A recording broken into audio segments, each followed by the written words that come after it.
회사의 수명은 갈수록 짧아지고 있습니다. 설립 후 30년 이상 된 회사는 1만 개의 회사 중 고작 3개사밖에 안 된다고 합니다. 대부분의 회사들이 설립한 지 7년이 채 안 돼 사라지는 추세입니다. 그렇다면 회사의 수명이 이렇게 짧아지게 된 이유는 무엇일까요? 저자는 기업 단명화의 요인으로 31가지를 들고 있습니다. 이 31가지 요인이 공통적으로 의미하는 바는 수동적인 자세로 기업 경영을 이어간다면 실패할 수밖에 없다는 사실입니다. 특히 저자는 새로운 비즈니스는 과거의 연장선상에 있어서는 안 된다는 것을 강조했습니다. 회사가 계속해서 그 명을 이어가기 위해서는 끊임없는 도전을 해야 한다고 저자는 말합니다. 저자는 큰 성공을 거둔 기업이 그렇게 될 수밖에 없었던 이유를 설명하는 개념으로 고슴도치 개념을 들고 있습니다. 고슴도치 개념은 아래 3가지 영역으로 나타낼 수 있는데, 첫째, 자사가 세계 최고가 될 수 있는 부분은 어디인지 명확하게 한다. 둘째, 경제적 원동력이 되는 것이 무엇인지 명확하게 한다. 셋째, 열정을 갖고 몰입할 수 있는 것을 명확하게 한다. 이상의 3가지 영역이 모두 해당되는 부분의 비즈니스만 해야 한다는 것이 저자가 말하는 고슴도치 개념입니다. 고슴도치 개념은 최고를 목표로 하는 것이 아니면 최고가 되기 위한 전략, 의지 계획도 아닙니다. 바로 최고가 될 수 있는 부분은 어디인가에 대한 이해입니다. 특히 저자는 열정의 중요성을 강조했는데, 사업을 시작할 때 단순히 돈을 벌 것 같으니까 시작하자는 생각은 절대로 해서는 안 되며 반드시 본인이 열정을 가지고 할 수 있는 일이어야 한다고 말합니다.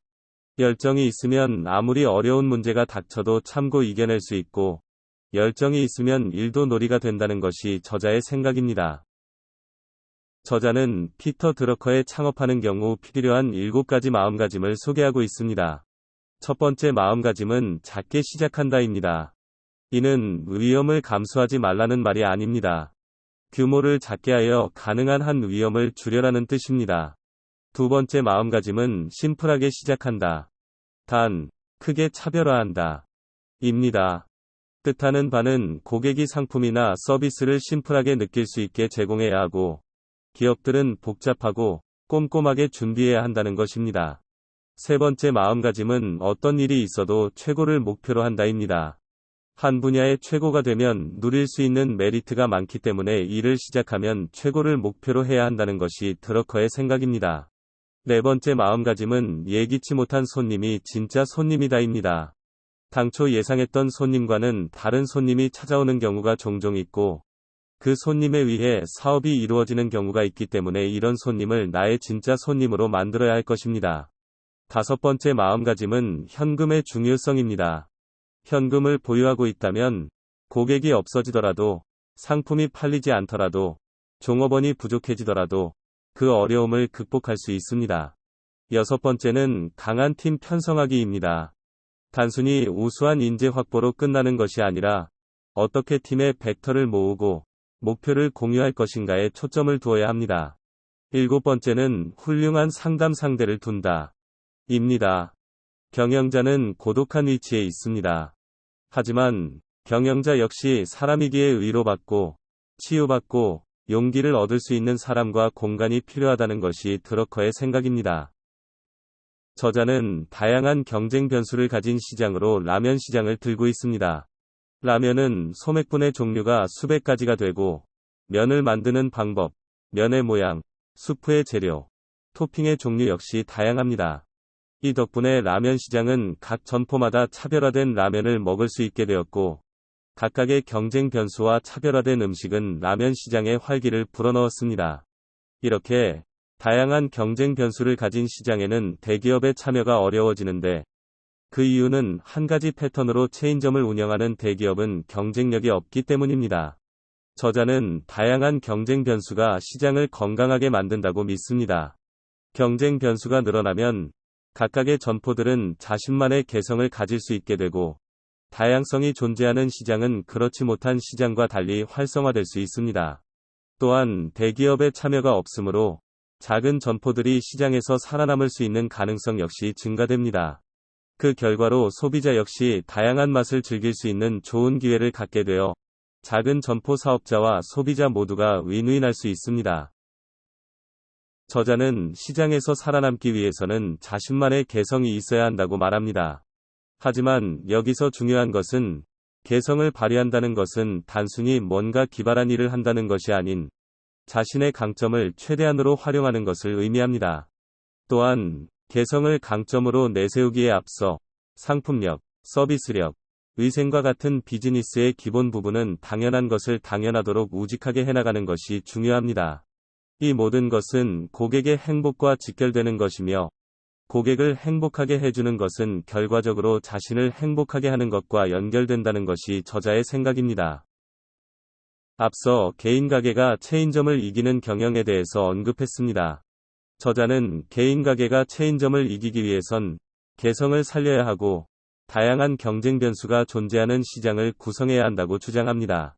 그런 시장에서는 대기업이 살아남지 못할 것이라고 저자는 설명했습니다. 대형 업체는 경쟁 변수가 적은 편의성 방향의 시장에서 강점을 가지고 그런 시장일수록 대형 업체에 의한 과점화가 되기 쉽습니다. 따라서 개인 가게가 살아남고 성공하기 위해서는 편의성 방향을 목표로 하지 말고 경쟁 변수가 많은 고품질 방향을 목표로 해야 합니다. 처음부터 편의성 방향을 목표로 하면 대형 체인점과의 경쟁을 피할 수 없게 될 것입니다. 저자는 크든 작든 사업이라는 것을 하는 이상 이기는 싸움을 걸어야만 한다고 생각합니다. 시골의 가게를 개업한다고 해서 규모가 작고 주차장이 필요 없을 것이라고 생각한다면 그것은 이미 지는 싸움입니다. 식당과 같은 가게를 개점할 때 넓은 주차장은 이기는 싸움의 절대 조건입니다. 또한 점심 식사 시간이 한정되어 있는 시골에서는 객석이 충분하지 않으면 매출이 올라가지 않습니다. 저자가 말하길 비즈니스에서 성공하기 위해선 눈앞의 손익 계산을 먼저 생각하지 말고 손님한테 최고의 만족감을 주기 위해서는 어떻게 하면 될까? 손님의 문제를 해결하는 데 도움이 되려면 무엇을 해야 할까? 와 같은 것에 초점을 맞춰야 합니다. 손님의 니즈에 초점을 맞추다 보면 자연스럽게 필요한 것이 무엇인지, 이기는 싸움은 어떤 것인지 알게 될 것입니다. 창업할 때 좀 더 편한 방법과 비용이 덜 드는 방법을 고집하다간 반드시 이기는 방법을 놓치는 경우가 생길 수 있음을 경계해야 합니다.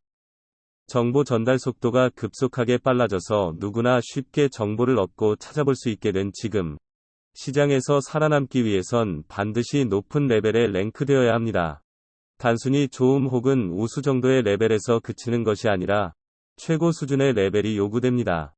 고객들이 인터넷을 통해 지역 맛집을 검색해서 찾아오기 때문에 순위가 낮으면 더 이상 시장에서 살아남을 수 없습니다. 따라서 기업들은 상품력에서만큼은 적당한 수준에서 타협해서는 안 되고 어느 회사보다도 열심히, 진지하게 타협하지 않고 엄격해야 합니다. 사업 성과를 올리는 데 있어서 가장 중요한 자원은 사람이고 사람이 성과를 올리는 것에 의해 비로소 기업은 성과를 올릴 수 있게 됩니다. 따라서 조직에 있어서 가장 적절한 사람을 채용하는 것은 매우 중요한 일입니다.